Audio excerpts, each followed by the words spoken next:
Alright, summer movies, blockbusters. Hundreds of millions of dollars go in, hundreds of millions of dollars come out.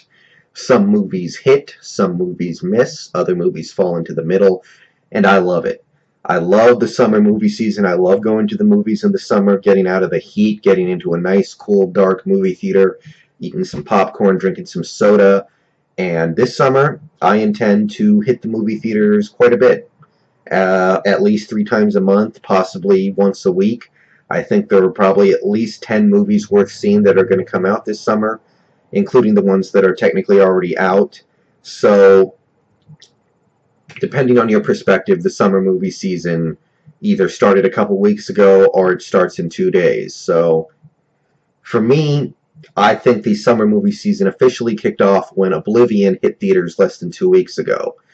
Some say it doesn't start until Iron Man 3 comes out in 2 days because that's the big blockbuster right now. But Oblivion, I had the opportunity to go see it on Sunday. See it, I did.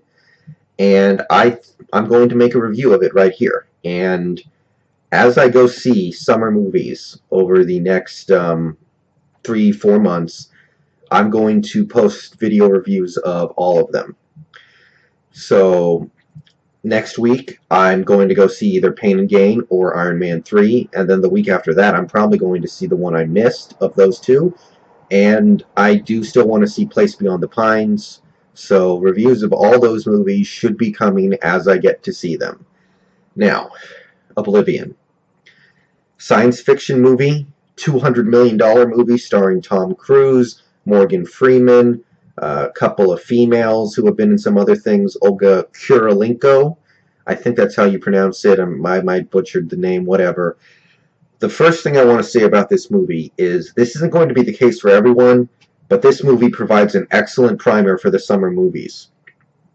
The trailers I saw before Oblivion included Star Trek Into Darkness, Man of Steel, The Heat, R.I.P.D., Fast and Furious 6, Now You See Me, and I believe there was one other that they showed. So if you want a primer on summer movies, go see Oblivion and hope you see those trailers or watch them online because it'll set you up nicely for the summer.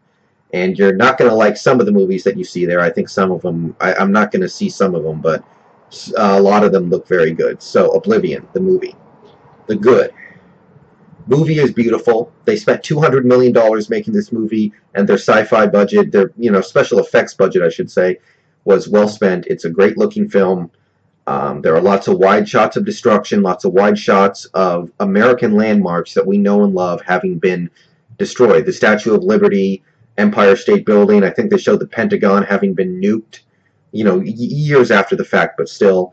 I think the Washington Monument was mostly buried.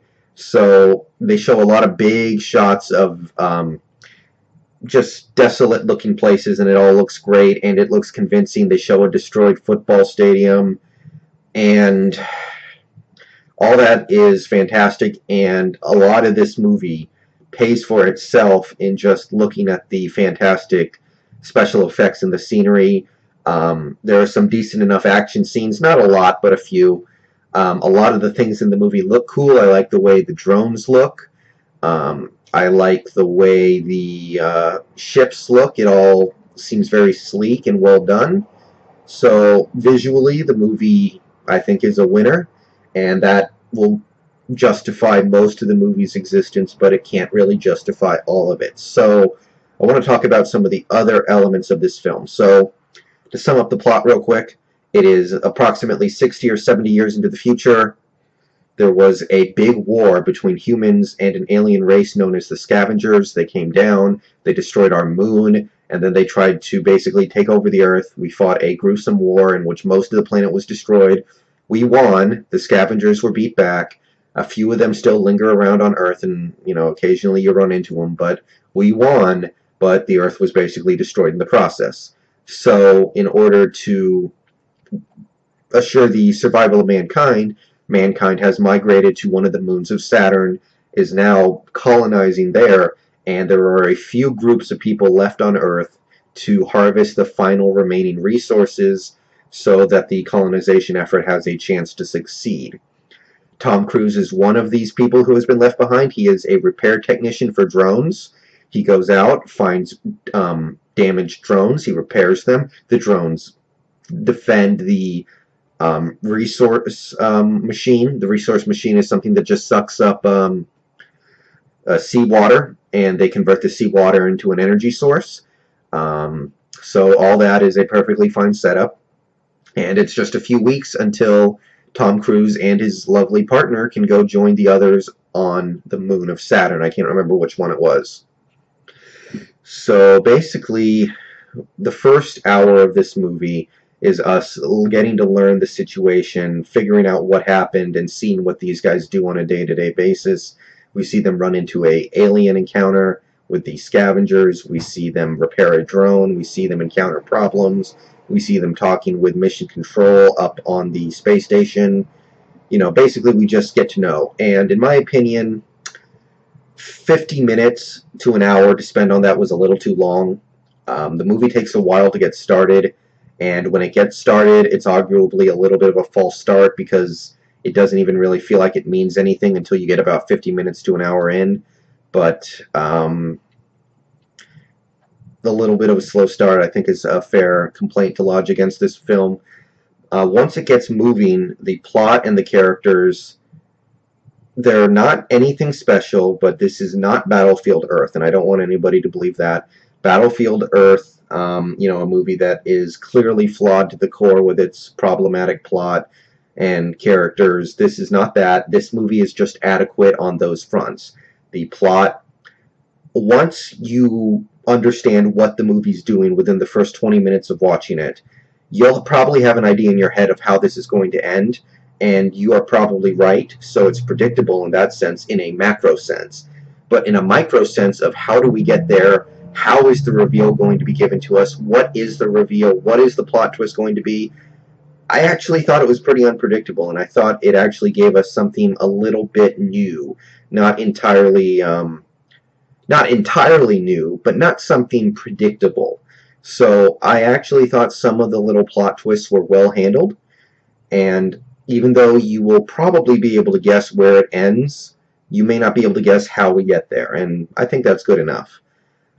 So I think the plot and characters of this movie do just enough to hold it together to be worth your time of viewing. Just, you know, 80% for the effects and the scenery and a couple of action scenes, because the whole movie looks great. Even later in the movie they go into space and it all looks great and everything, but I think the plot and characters do just enough to hold it together. Complaints, I'll say I don't want to spoil anything because this movie just came out. One thing that I would complain about is the reveal scene, and if you've seen the movie you probably know what I'm talking about. To not spoil anything, it's the scene where they are in the desert for the first time. And that scene, I know they explain it later, I know they justify why it is, but to me that scene just looks silly. And I don't think there's much you can do with a scene like that. There's something intrinsically silly and dumb-looking about a scene that has that. So, to me that was kind of a weak spot. I just can't help but laugh unintentionally at a scene like that. The ending is weak, in my opinion. And if you've seen it, you probably know why. I mean, the very ending, you know, right before the credits, not the climax, but the ending. I think it undid a lot of the things that tried to make me care about the characters. And it really reduced my ability to care for any of the characters when they did what they did at the end. I was not a fan, but this is not the kind of movie where you're on the edge of your seat waiting for the ending and then you're pissed off because the ending sucks. Not the case. That doesn't make the movie bad. It's just a little problem, really, because the ending really doesn't even matter in a movie like this, because it's all about the ride. But my big complaint against this movie, the big flaw in this movie is, you pay Tom Cruise and Morgan Freeman top dollar to be basically the stars of the movie. Morgan Freeman doesn't have as much screen time as some of the other characters, but him being who he is a star. And you don't have any good scripting. I saw this movie in a mostly full theater. There was not a single collective laugh from the audience throughout this entire movie. There was no part of the movie that even really tried to be funny. There was never even a quiet laugh from the audience. and you're talking about actors as charismatic and potentially humorous as Tom Cruise and Morgan Freeman, and you don't use them. I think that has to be a big black mark against this movie. So that's my take on the film as a whole. I think it's enough to be worth seeing. If I was to rate this movie on a scale of 1 to 100, I'd say it's, a 50 is an average. It's basically a 55 or a 56.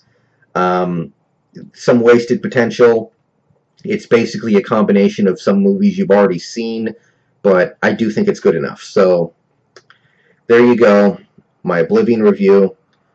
If you're into science fiction or you're in the mood to just look at things that look really nice in terms of special effects, go see it. If not, hold out.